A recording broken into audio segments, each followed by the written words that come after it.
बिस्मिल्लाहिर्रहमानिर्रहीम। पानी में 5 चीज़ों को मिलाएं और हाजमा बेहतर बनाएं।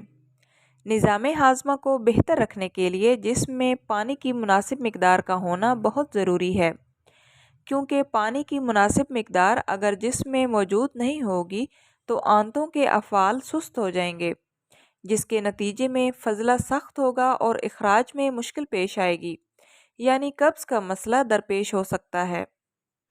यकीनन आप मुनासिब मिकदार में पानी पीने की अहमियत से वाकिफ़ हैं, मगर पानी का जायका आपको इससे दूर रखता है। अगर हाँ, तो बावर्ची खाने में मौजूद चंद चीज़ों को पानी में शामिल करके आप पीने के पानी को जायकेदार बना सकते हैं। पानी में इन अज्जा का इजाफा ना सिर्फ पानी के जायके को लजीज बनाता है, बल्कि इससे आपके हाजमे को भी बेहतर बनाकर रखेगा। खीरे फाइबर और पानी से भरपूर होते हैं, जो कि निज़ाम हाजमा को मदद फराहम करने के साथ साथ आंतों के अफ़ाल को सेहतमंद बनाते हैं। खीरे का एक टुकड़ा पानी में शामिल करके आप ये फ़ायदा हासिल कर सकते हैं। लीमू पानी।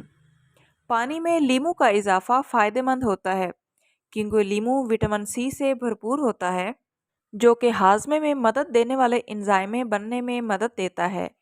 इस मकसद के लिए लीमू को पानी में निचोड़ दें या पतले टुकड़ों में काट कर पानी में डाल दें। इस लीमू पानी का इस्तेमाल एसिडिटी से भी निजात दिलाता है।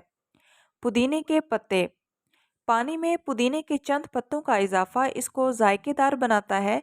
ये पत्ते ऐसे एंजाइमें भी फराहम करते हैं, जो कि जिस्म को ग़िज़ा में मौजूद विटामिन्स और ग़िज़ाई अज्जा जज़ब करने में मदद देते हैं। पुदीना बदहज़मी से रिलीफ के लिए भी फ़ायदेमंद है। अदरक वाला पानी। क्या आप गैस, पेट फूलने या बदहज़मी की शिकार हैं? तो अदरक को छोटे छोटे टुकड़ों में काटकर रात भर के लिए पानी में भिगो दें और सुबह निहार मुँह इस पानी का इस्तेमाल करें। सेब का सिरका और पानी। 2 या 3 खाने के चम्मच सेब के सिरके को पानी में शामिल करके पीना जिस्म से जहरीले मवाद के इखराज, हाजमा बेहतर करने और मेटाबॉलिज्म को तेज़ करता है। आई होप सो फ्रेंड्स, आज की वीडियो आप लोगों के लिए हेल्पफुल रही होगी। वीडियो अच्छी लगे तो आपसे रिक्वेस्ट है कि प्लीज़ वीडियो को लाइक करते जाएं और इस तरह की मुफीद मालूमात के लिए चैनल को सब्सक्राइब करें। मिलते हैं नेक्स्ट वीडियो में, तब तक के लिए अल्लाह हाफिज़।